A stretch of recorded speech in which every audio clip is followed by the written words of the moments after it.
Louisiana. Scouts are the oil industry's happy spies, spending their days driving from well to well, checking production trends. Добрый вечер, всем привет из Мичигана, это снова Сергей. Еду с работы домой. У меня начинается мини-отпуск, 7 выходных, которые происходят раз в 5 недель. Я тут заехал в Алди, закупился, и сейчас хочу по пути домой посмотреть, как там дела у чаек. Вот этот наш заброшенный молл, Orchard Mall, когда-то здесь мы шопингом занимались. Больше здесь ничего не происходит. Ну и заодно хотелось бы поговорить, я не знаю, насколько у меня хватит памяти в телефоне по теме электромобилей. Заодно заедем, посмотрим, сколько Теслу сидит на зарядке. Ну вот видите, все заросшее, заброшенное и чайки. А почему-то машина сидит, то ли поломалась, то ли что еще, пустой почтовый ящик. Вау. Да, так вот, я знаю, многие люди довольно скептичны насчет электромобилей, но все-таки медленно, но уверенно все меняется. Этот парень в тени тут сидит, может он Wi-Fi пользуется, порнушку смотрит, кто его знает. Вот, у нас на работе вот медленно, но уверенно все больше и больше электромобилей. Поначалу только была одна Тесла, когда только Теслы Model S появились, у нас один инженер купил. У него там была license plate, номерной знак Pure Air, чистый воздух. А сейчас уже есть Rivian, это тот же инженер, он же теперь с Теслы переключился, у него Rivian, грузовичок, пикап-трак. И у него также Lucid Air, это дорогая, $100 тысяч легковая машина, то есть у него две электронные машины. Вот не сидят, несутся тут. Капец. Просто капец. С озера Мичиган прилетают, и здесь, видимо, им спокойней. Также сейчас появилась Nissan Ariya, это новый электромобиль от Nissan. Такой выглядит хорошо, но отзывы на него плохие, но выглядит очень неплохо. Машина мне нравится. Ну и самое главное, конечно, что случилось, это то, что стандарт зарядки Tesla теперь стал американским стандартом. Это его переименовали в North American Charging Standard, то есть североамериканский стандарт. И, по-моему, почти все переключили. General Motors, Ford, все эти Rivian. По-моему, Nissan еще сопротивляется. То есть это, знаете, как вот раньше, когда были фишки, что у каждого производителя мобильных телефонов была своя зарядка. А сейчас, слава богу, все одно, у всех одинаковое, кроме Apple. То есть сейчас все зарядки на электромобиле в Америке будут... Прикол. Это интересно, почему мне здесь нравится. То это самое главное, конечно, новость, что теперь... Я не знаю, как Tesla на этом будет зарабатывать деньги, но все электромобили теперь будут на одном стандарте. Он намного лучше оказался у Теслы, чем там был другой стандарт, я не помню аббревиатуру. Вот. И еще вот я базарил, ехал я на работу, и за мной следом ехала Kia EV6. И я с мужичком этим пообщался, когда он припарковался, он уже 2 года на ней ездит, очень доволен. И когда он был в Джорджии, в штате, у него там по ночам и по выходным очень дешевое электричество, всего лишь 1 цент за киловатт. И он говорит, вообще дико дешево кататься было. У меня 3 цента за киловатт по вечерам, с 7 вечера с 9 вечера до 7 утра.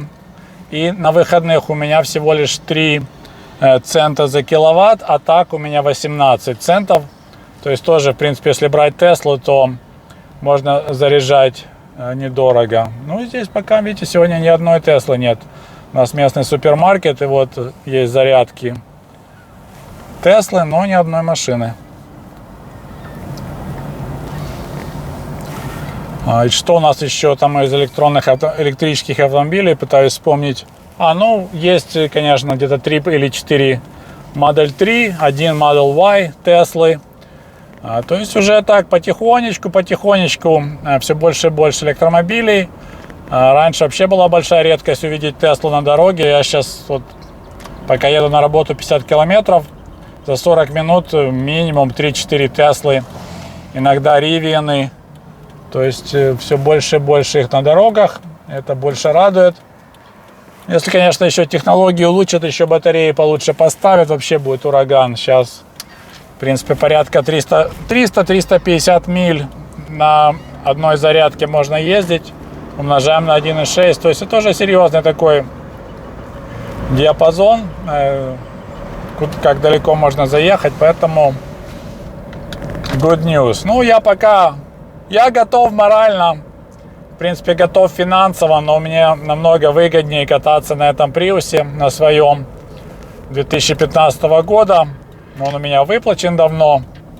Я его взял за $25 тысяч когда-то в 2015 году или в 2016. Поэтому смысла финансового в плане нет покупать. Хотя Теслы все дешевеют и дешевеют. Сейчас, в принципе, где-то в районе 50 тысяч можно модель Y купить, которая меня интересует. Но все равно выгоднее сейчас кататься на моем... О, там пробка. Вау. На 94-й трассе машины медленно едут. Мне выгоднее кататься на выплаченном приусе, который где-то так 45-50 миль на галлоне я катаюсь, чем брать Теслу. Ну, еще надо мне где-то пару тысяч долларов будет стоить сделать апгрейд в своем доме, поставить новый распределительный щиток. Он у меня старый, еще с 70-х годов. Надо менять на 200 амперов. Потом как-то устанавливать зарядку. Хотя местная электрокомпания предоставляет скидки для установки зарядок. Поэтому это все, как говорится, doable. Но не знаю, когда я на это созрею. Именно, вначале нужно иметь смысл поставить зарядку в дом. Иначе как заряжать машину? Там, в принципе, можно через розетку для электросушилки одежды, но это ее нужно тянуть в гараж, то есть это такое левое. Поэтому вначале нужно будет поставить фишку заряжать автомобиль, а потом уже покупать Теслу. Говорю, они все дешевле и дешевле становятся. Но я жду. Уже модель Tesla 3, новый вариант Highlander появился, а Model Y они почему-то еще не сделали. Поэтому я хочу подождать, когда дизайн слегка поменяют. Мне, в принципе, модель Y нравится, но новая еще лучше она смотрится. Там сейчас у Model Y такой утиный нос. В принципе, it's okay, но хотелось бы поновее дизайн. Он такой выглядит покруче, как мне кажется. Вот такие дела с электромобилями, поэтому да, радуется сердце, их все больше и больше. У нас на районе сейчас один есть, 3 модель.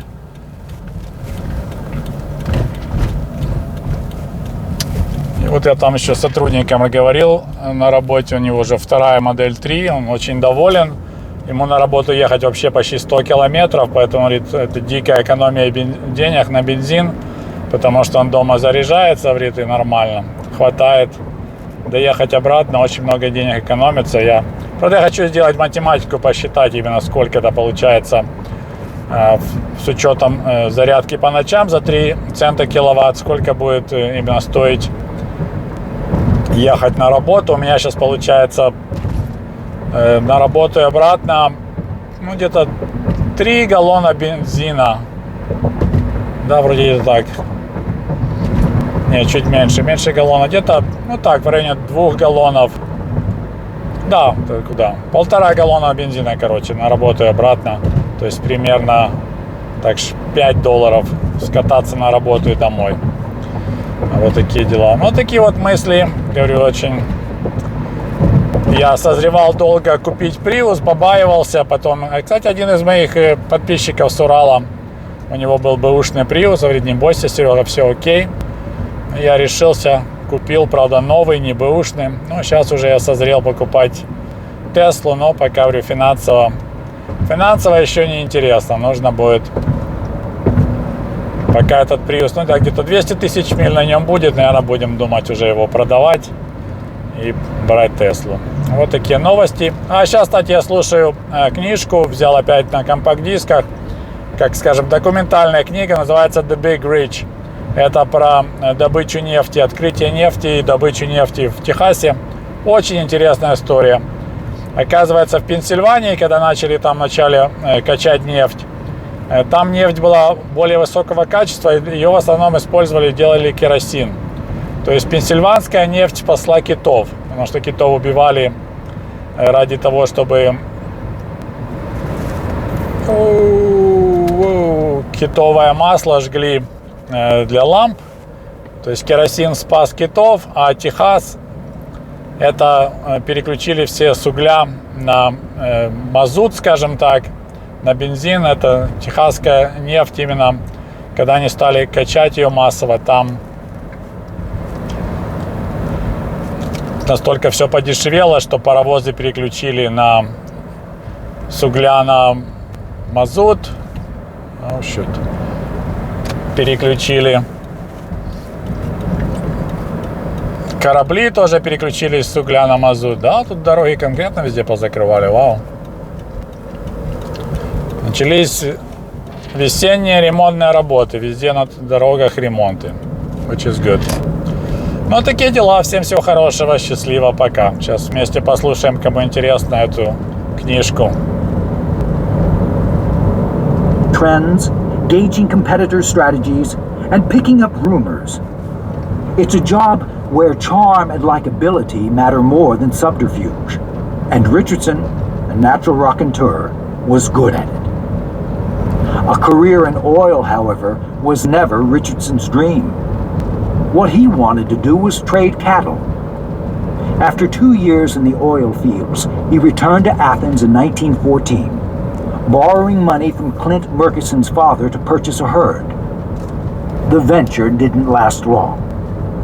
As Richardson told a Fort Worth newspaper in 1954, "My herd died of tick fever, and I lost my tall. What's more, I owed Mr. Murchison's bank $6,000. I went back to Wichita Falls to get me some oil money." Perhaps Richardson's favorite story was returning to Athens 1 year to the day later. Scouting was good money, and Richardson entered the town square at the wheel of a new Cadillac. I swung back around that dusty square twice so all the bench warmers would see me good. And then I marched into the bank and paid Mr. Murchison his money in cash, he recalled. Then I drove out of town again. Before the dust had settled, all those old boys got off their benches and started for the oil fields. They said, "If that dunce can make so much money, we'll go too." One of those impressed was young Clint Murchison. Richardson was waiting. The day Murchison, still wearing his Army uniform, stepped off the train in Fort Worth in the spring of 1919. Murchison intended to head next to Athens, but Richardson insisted they go right to work. The first thing he did was march Murchison to the Washer Brothers men's store and buy him a pair of nice suits. "You got to get out of that uniform right now," Richardson said. "You wear that, and when you go around to talk to people, they'll want to talk about the war. We aren't talking anything but oil." Murchison didn't make it home to visit his mother for another 6 weeks. Despite their common backgrounds, they were a mismatched pair. Murchison was energetic, impatient, and, like many country boys before him, intellectually insecure. His favorite book was the dictionary, which he employed to adorn his vocabulary with ever larger words. During drives, he loved nothing more than challenging a fellow traveler to query him on word definitions. Richardson, meanwhile, hated nothing so much as pretension. A nifty hat, a pocket square, a dropped name, anything could prompt a cutting remark from Richardson, usually delivered with a wry smile. When Murchison used a big word, Richardson would wrinkle his brow and say, "What's that word again, Murk?" Murchison was shy and would remain so all his life. If he didn't absolutely have to talk to someone, he avoided it. Though capable of warmth around family and friends, strangers found him standoffish and occasionally rude. In sharp contrast, Richardson presented himself as the essence of the Texas good old boy, joshing, laughing, and cursing in a thick backwoods accent. In later years, if a subordinate or family member made a mistake, Richardson would scowl and call him a dunce or a knucklehead. Then, just as his target appeared crestfallen, he would grab him around the shoulders for a hug. Sid, says one longtime friend, could just make you feel great. In the summer of 1919, the hottest oil play in the country was centered around the raucous boomtown of Burkburnett on the Red River border with Oklahoma. Richardson and Murchison, taking rooms at the YMCA, dived headlong into the thick of it, using their savings, and, it appears, a good chunk of money from Murchison's father, to join the hectic trade in oil leases. It was a thrilling ride for two young country boys on the make, with muddy streets and prostitutes, wads of leases exchanged between grimy oil men on every corner, and gunshots echoing in the night. Lease trading was all about oil field intelligence. The value of a lease fluctuated largely on rumor that the land held oil beneath it, that a major oil company was set to drill an adjoining lease, that a nearby test well had come up dry. When completing a trade, Murchison and Richardson usually made sure to retain a minority interest in the sold lease, allowing them to cash in on other men's wells months and sometimes years after cutting the original deal.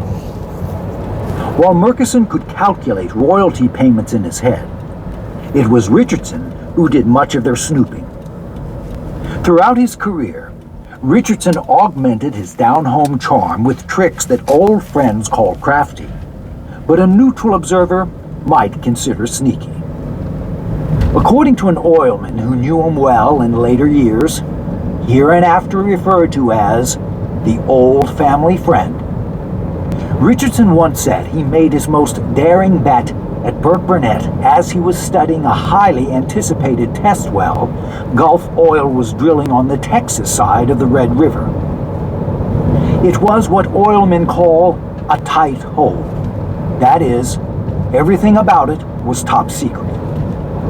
If Gulf found oil, though, nearby leases would skyrocket in value. When Richardson heard that a team of Gulf executives from far-off Pittsburgh was to visit the well any day, he hustled into town and pulled Murchison out of a poker game. They piled into a car and drove to the drill site, told the night crew they were the Gulf men, and quizzed them on the well, which, as it turned out, the drillers were expecting to be a gusher. By the next morning, Richardson and Murchison had bought up every available lease nearby. By one account, $50,000 worth. When the well came in not long after, they managed to quadruple their money. They did well in those early months. In later years, Richardson claimed, probably inaccurately, that he made his first million at Burkburnett. Whatever he made, he didn't keep it long. The two pals had been trading leases for barely 9 months when disaster struck, at a time when almost all their money was tied up in drilling blocks along the Red River. In early 1920, the overheated commodities markets collapsed, forcing the price of oil down from $3.50 a barrel to $1. Richardson and Murchison awoke one morning to find all their capital invested in land no one would be drilling anytime soon. Worse, they had borrowed money, probably from Murchison's father, to assemble the block, and both men now faced their first serious debts. Unable to afford even room and board, the two sheepishly moved into Doc Bass's house in Wichita Falls. which soon became a clubhouse for their oil field friends. Murchison, meanwhile, used the idle time to court the girl he hoped to marry, Anne White, the charming, petite daughter of one of Tyler's wealthiest families. He had proposed to Anne as a teenager, but despite a plea from his father, Anne's father had judged her too young to marry. Now, during a visit to Wichita Falls, she accepted his proposal, and this time her father consented. The wedding, representing the union of two of East Texas's most prominent families, was the social event of the year in Tyler. Richardson limped down the aisle as an usher. Either Murchison's fortunes had improved overnight, or his father had given him more money, because the newlyweds left the reception in a yellow Rolls-Royce, Clint's wedding gift to Anne. For Christmas, he gave Anne's father a mink coat. By the time Murchison returned to Wichita Falls, oil prices had recovered, and Clint went to work buying new leases. It was then he began to display his true genius. For the first time, he actually began drilling his own oil wells. Chronically short of cash, like most wildcatters, he would trade a share in one lease for a rig to drill another. Once he got the rig, he would trade shares in its production for another rig, and so on. He called it financing by finagling. Other oilmen watched him in awe. Murchison's instinctive mastery of banking and lending practices translated easily into an understanding of oil field drilling and geology. Unlike older oilmen like Roy Cullen, who still believed in creekology, Murchison put his faith in science. One of the first men he ever hired was a talented geologist named Ernest Clausewit, whom he lured from Gulf. Within months, the two began to find oil in commercial quantities. Several of his strikes lay on the vast Wagoner Ranch, and Clint soon moved Anne into a rented home of their own. They needed it. Between 1921 and 1925, Anne gave birth to 3 children, all boys: John, then Clinton Jr., then Burke. By then, Murchison was no longer working with Richardson. Exactly why has never been explained, although family members speculate that as a bachelor, Richardson was willing to take more risks. The fact was, Murchison no longer needed Richardson. He knew the oil game now, and unlike Richardson, he had the family money to play it. County leasing records suggest it took years for Richardson to unload the last of his land along the Red River, at which point he was all but broke. A single yellowed clipping from a Dallas newspaper indicates he returned to East Texas to try to drill a well of his own in 1922. Land records there show he did it by going into partnership with a dozen of his relatives, who turned over their mineral rights for a song. Richardson got one of Doc Bass's crews to drill the hole. It came up dry. Murchison, meanwhile, remained in North Texas and thrived. He partnered with a local wildcatter named Ernest Vane, and through the early 1920s they hit strike after strike. The partnership grew prosperous enough to open offices in the Wichita Falls building, and eventually generated enough cash that they were able to add a side business that drilled wells for other oilmen, called contract drilling. By 1925, when he turned 30, Murchison was already a wealthy man, taking in about $30,000 a month. But the North Texas boom was waning, and he began to cast about for something new. When Ernest Vane balked at drilling outside the area, Murchison dissolved the partnership. He took his proceeds, an estimated $5 million, and moved Anne and the boys to cosmopolitan San Antonio. He joked to friends that he was retiring, but in truth, he just wanted a settled life, one where he could work finite hours in a clean office, making it home for dinner, while Ernest Clausewit and a group of new employees worked in the oil fields. There were new fields popping up around San Antonio, and Murchison invested in them, all the while casting envious eyes at the massive cattle ranches that stretched south to the Mexican border.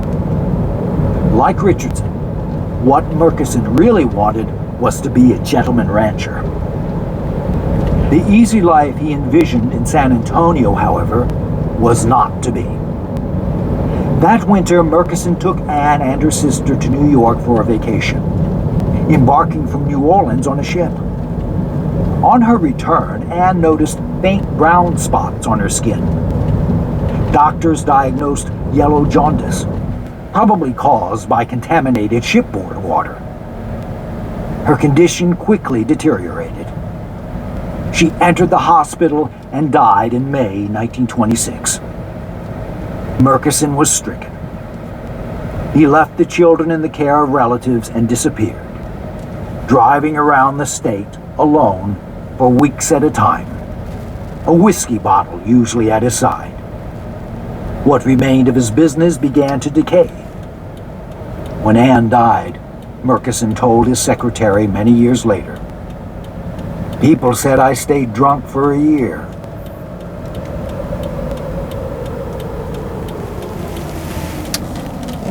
This ends Disc 2.